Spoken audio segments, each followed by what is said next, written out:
6 p.m. Pakistan Standard Time. Assalamu alaikum. This is Radio Pakistan. The news read by Daman Zaman. The headlines.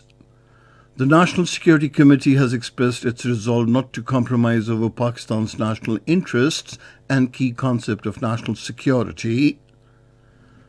The Foreign Minister has briefed the Prime Minister on his recent visit to the United States and Resilient Pakistan Conference to be held in Geneva next month.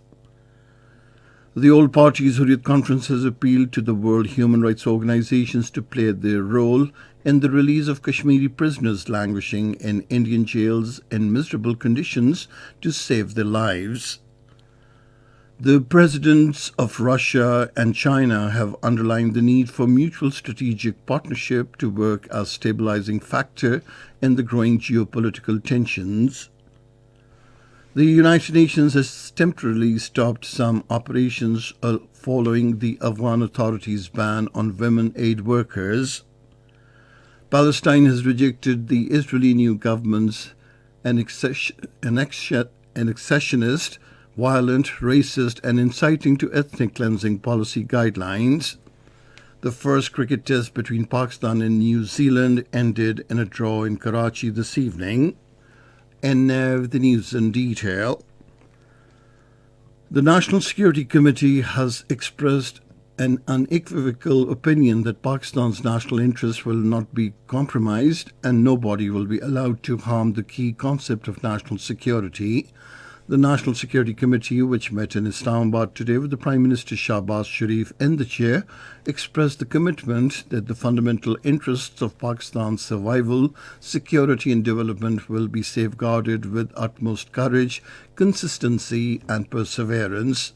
Paying rich tribute to the supreme sacrifices of the martyrs in the fight against terrorism, the forum expressed condolences and commiserated with their families and collectively prayed for the higher status in the heaven for the departed souls. It said the entire nation is united on one narrative against terrorism. The meeting also reviewed the country's economy and law and order situation in detail. The Finance Minister Ishaq Dar briefed the participants about the economic situation and challenges confronting the country, as well as economic strategy and measures taken by the government in this regard. Intelligence agencies presented a detailed briefing on the overall situation of peace and security in the country and factors behind recent wave of terrorism and steps to curb them. The Foreign Minister Bilawal Bhutto Zardari called on the Prime Minister Mohammad Shahbaz Sharif in Islamabad today. The Foreign Minister briefed the Prime Minister about his recent visit to the United States and the Resilient Pakistan Conference to be held in Geneva next month. The Minister for Finance Ishaq Dar, Minister for Commerce Sayyid Naveed Qamar and Minister of State for Foreign Affairs Hina Rabbani Khar were also present during the meeting. Prime Minister Shahbaz Sharif has expressed deep sense of sorrow over the passing of the Indian Prime Minister's mother. In a tweet, Shahbaz Sharif said there is no greater loss than losing one's mother. The Punjab Governor Mohammad Balighur Rahman says the coalition government is making great efforts to bring economic stability in the country. Talking to Special Assistant to the Prime Minister on Poverty Alleviation and Social Safety, Faisal Karim Kundi in Lahore, he expressed the hope that the new year will bring prosperity and economic and political stability in the country. Speaking on the occasion, Faisal Karim Kundi said new centres are being opened under the Benazir Income Support Programme in several tehsils to help the deserving families. Different inbound flights coming to Bacha Khan International Airport, Peshawar from various destinations including Riyadh and Abu Dhabi were diverted to the Islamabad International Airport due to heavy fog this morning. According to a spokesperson of the Civil Aviation Authority, the visibility limit at the Peshawar airport has reduced to 50 meters, which led to the decision of diversion of flights to Islamabad. The spokesman said Flight 858 from Riyadh to Peshawar and PIA Flight 218 from Abu Dhabi to Peshawar were diverted to Islamabad. This is Radio Pakistan.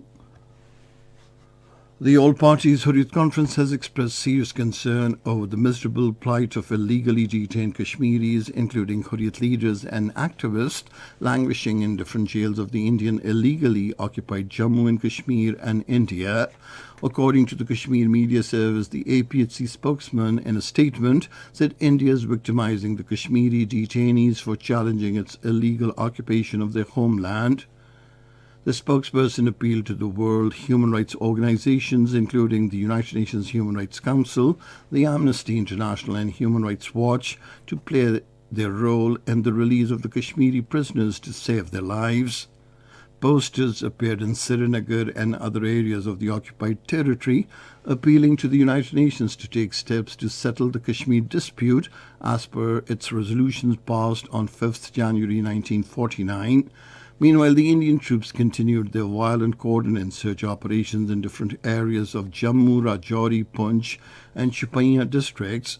The residents of these areas told the media that the troops asked the men to come out of their homes and made them stay in the open for hours in severe cold. Palestine has rejected the annexationist, violent, racist and inciting to ethnic cleansing policy guidelines of Israel's new government. In a statement issued by the Ministry of Foreign Affairs and Expatriates, the Palestine termed this agenda an existential threat to the Palestinian people and their inalienable and inviolable rights. It urged that in the light of the Israeli government's audaciously clear and objectionable agenda, the international community must carry out its responsibilities and reject any dealings with a government committed to carrying out international crimes, including political persecution, racial discrimination, and illegal steps of annexation. The United Nations says it has temporarily stopped some operations in Afghanistan and warns that many other activities will also likely be paused after a ban on women aid workers. In a joint statement, the top United Nations agency officials and civil society organizations heads called on the Taliban to reverse the ban on women working for NGOs that provide aid relief. They insisted female staff is key to every aspect of humanitarian response in Afghanistan, as they have access to populations that their male colleagues cannot reach.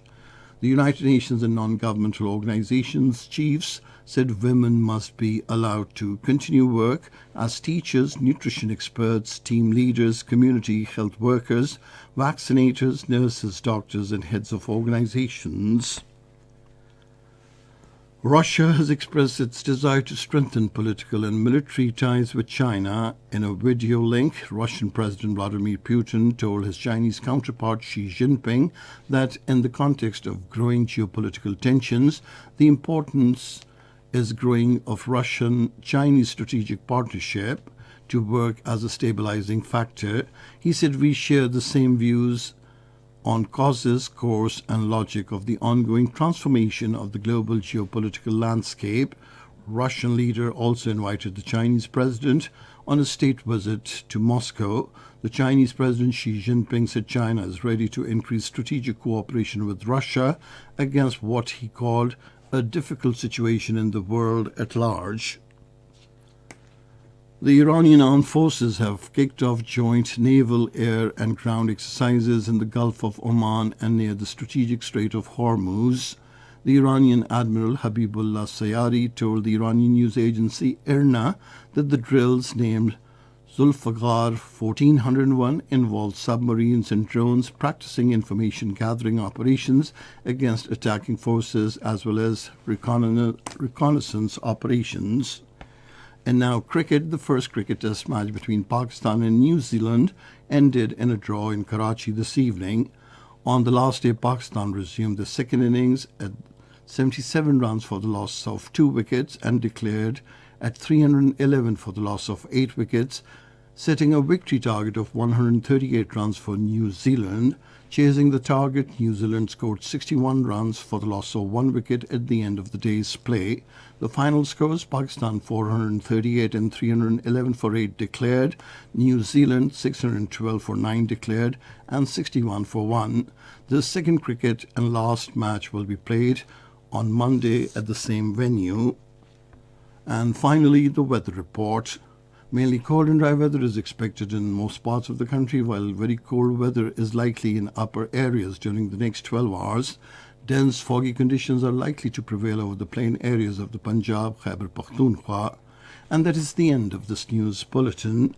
For more news and analyses, log on to our website, radio.gov.pk, and you can also watch the live video streaming of our bulletins on the link facebook.com/Radio Pakistan News Official.